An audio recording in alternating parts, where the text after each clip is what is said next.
كاتێک عەدالەت نەما، کاتێک دادپەروەری نەما، سەرزەوی ئەشێوێ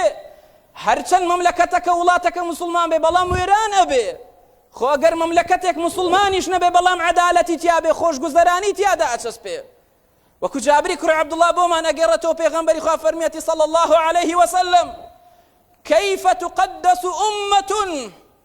ئەفەرمێت چۆن ئومەتێک پێش ئەکەوێت، چۆن ئومەتێک پاک ئەبێتەوە پیرۆز ئەبێ، چۆن گەلێک و وڵاتێ خۆشگوزەران ئەبێ لەسەر پێی خۆیان ئەوەستێ لا يؤخذ من شديدهم لضعيفهم. رواه ابن حبان في صحيحه وابن ماجه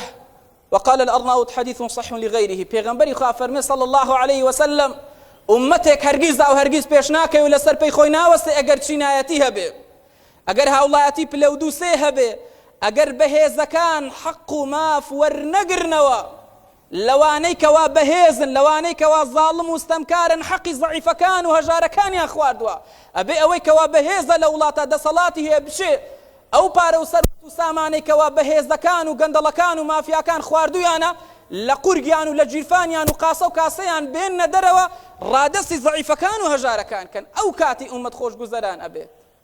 یعنی تۆ تەماشاکەی بەڕاستی دادپەروەری زۆر زۆر کەم بووە. لە کەناڵێکە چاپێکەوتنیان لەگەڵ کابرایەکا کرد،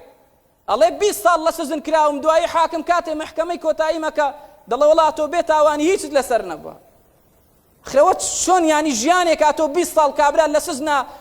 بچەوسێتەوە، لە سزنا بناڵێنێ، دوای 20 ساڵ بڵێ وڵا هیچی لەسەر نەبووە. جا تۆ بڕۆ پشتە ملیە و حاکمێ بگرە بزانە شەو ڕۆژێک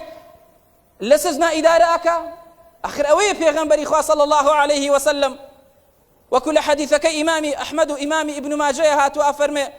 إسنادك صح لا أهل حديث بتواي طرق شواهد كان بيغمبري خوا أفرمي صلى الله عليه وسلم القضاة ثلاثة أفرمي قاضي كان وحاكم كان سيانا، واحد في الجنة يقاضي لبهشتا، واثنان في النار دو قاضي كيتر لا أجري دوزخن. فأما الذين في الجنة أفرمي أوانيك واللبهشت بيغمبري خوا أفرمي صلى الله عليه وسلم فرجل عرف الحق أفرمي حاكمك وبياوك حقي بورن بوتوكاتك شيك أهيت اللاي فقضى به أو داد قريك وداد بروريك لسر أو حق الراس دروستيدا أو لبهشتايا. وأفرمي ورجل عرف الحق فجار في الحكم فهو في النار حاكمك شيء دانشتوا بياوك حق الراس أزاني بەڵام چووکە ئەو کەسێ لە خۆی نزیکە خزمی خۆیەتی چووکە بەرتیلێک و ڕشوەیەکی وەرگرتووە ڕێک بە زوڵم و بەستەم حکم لەسەر ئەوەکەی ترەدا ئەوەکەی تر ئازادە کاتن و حەقەکە بەو کەسە ئادەکەوە حەقی وی نییە ئەوە لە ئاگری دۆزەخایە. وأفرمي ورجل وبياويكيشا حاكميكيشا قضى للناس على جهل فهو في النار قاضيك وحاكمك دانشتوا باشا هيش لحاكمياتي نازاني بواسطة بو تحاكم بواسطة وبشهادة تزوير بو تحاكم ودانشتوا أفرمي حكم لسر خلق كده هيش لداد وري وداد پروري نازاني فرمي أوشني وآگري دوزخ